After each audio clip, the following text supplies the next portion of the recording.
샬롬. 주님의 위로와 평안이 여러분 모두와 함께 하시기를 기도합니다. 오늘도 기쁜 마음으로 여러분들을 찾아뵈며 또 오늘 영상 칼럼을 함께 나누고자 합니다. 오늘 제가 앉아있는 이곳이 어디인지 여러분 아시겠죠? 매 주일마다 예배가 끝나면 우리가 모여서 친교하며 음식도 나누고 교제를 했던 우리 교회 친교실, 식당입니다. 제 뒤편에는 음식을 만들기도 하고 또 그곳에서 또 많은 기적들을 만들었던 우리 여선교회가 특별히 함께 했던 공간이죠. 이 친교실에서 여러분들과 함께 하려고 합니다.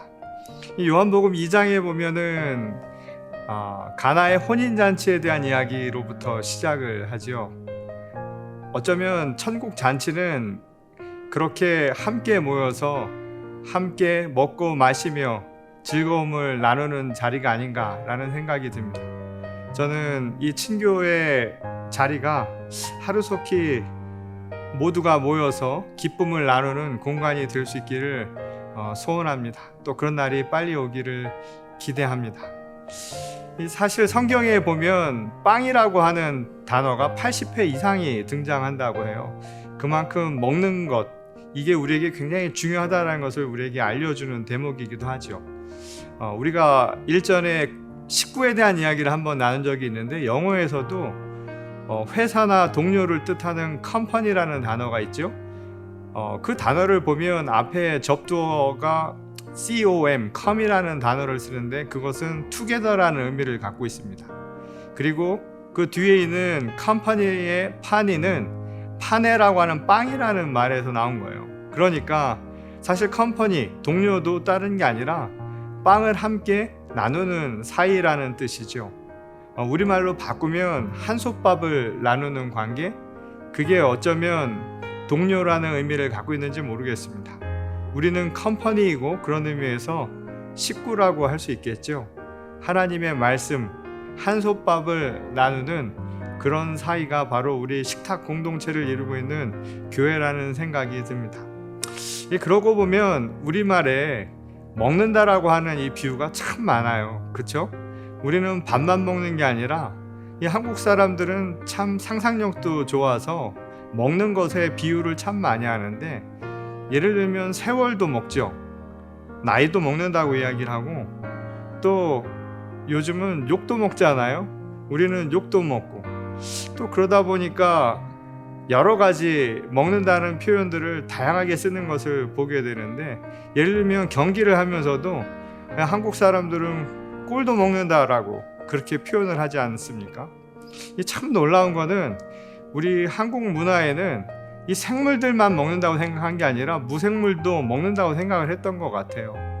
그래서 한국 사람들은 시계도 밥을 주잖아요. 아마 시계에 밥을 주는 민족은 세계 어디에서도 찾아보기 어려울 겁니다. 또 사업이 또 잘 안 되면 사업도 말아 먹는다고 하지 않습니까? 참 그거 힘든 건데 사업도 말아 먹는, 참 먹는 거 좋아하는 민족이라는 생각이 들어요. 제가 처음 유학을 와서 스테이플러 여러분 아시죠?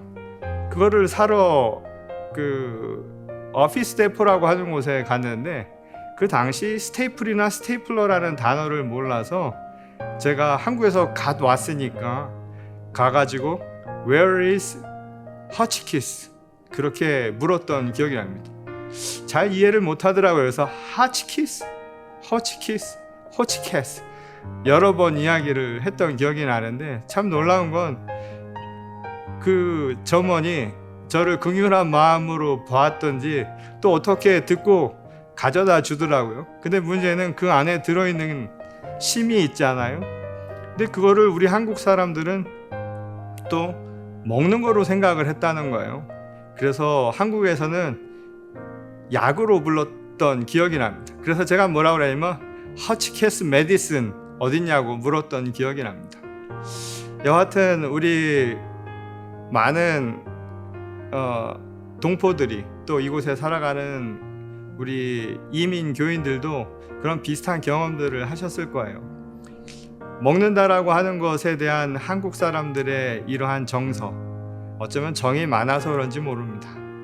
사실은 먹지 않아도 배부를 만큼 서로 섬기고 나눔과 사랑을 가진 우리 민족의 정서가 이 식탁 공동체에서도 그렇게 나타나는 게 아닌가, 그런 생각이 듭니다.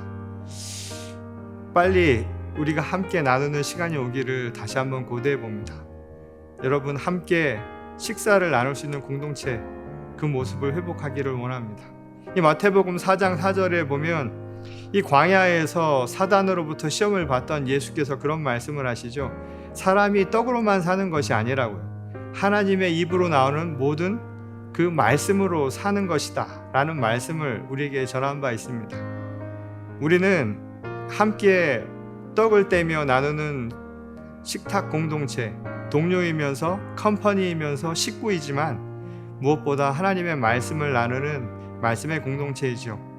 우리가 함께 하지 못하는 이 기간, 비록 떡을 떼지는 못하더라도, 빵을 나누지는 못하더라도 하나님의 말씀을 통해서 못다한, 또 지금 하지 못하는 이 아쉬움들을 달래며 하나님께서 함께 역사하시기를 구하는 우리 모두가 될 수 있기를 소원합니다. 자, 이번 한 주도 그런 의미에서 주 안에서 승리하시고요, 주 안에서 정말 만난 말씀을 통해서 생명의 양식을 얻고 주 안에 기쁨과 평안이 넘치는 또 다른 한 주가 되시기를 주님의 이름으로 간절히 축원합니다.